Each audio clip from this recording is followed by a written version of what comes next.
Paradigms, worldview, traditions, culture, the way we look at life, and in particular for this context, the way we think about education, the way we think about our younger citizens. We talk a lot about the government should do something. It's a recurring statement everywhere. What is the government doing? What are we going to do? What's policy? It's not going to start there. In fact, historically, that's the last place where it happens. We require paradigm shifts at very deep levels, paradigm shifts in our cultural orientation, in our thoughts about raising children, in even national policy making, and certainly the attitudes that parents have about children. I think there isn't enough understanding about how crucial early childhood development is to our society and to the development of our nation.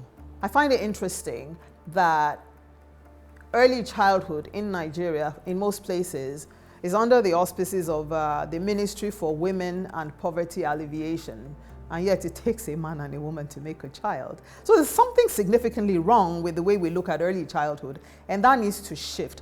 And government responds in the Overton window. They are not going to, we are the government, by the way. No significant change will happen until a large enough body of people begin to prioritize early childhood. So if we want early childhood practice to change, if we want joyful childhood, if we want a culture of looking at the very younger citizens as the most crucial people in our future as a nation, then we need to begin at the grassroots level. Paradigm shifts that bring changes that are required to open up the maximum potential of the developing child. And I'm speaking to this in the context of early childhood development and national development. Those two things need to be merged together with depth and with closeness.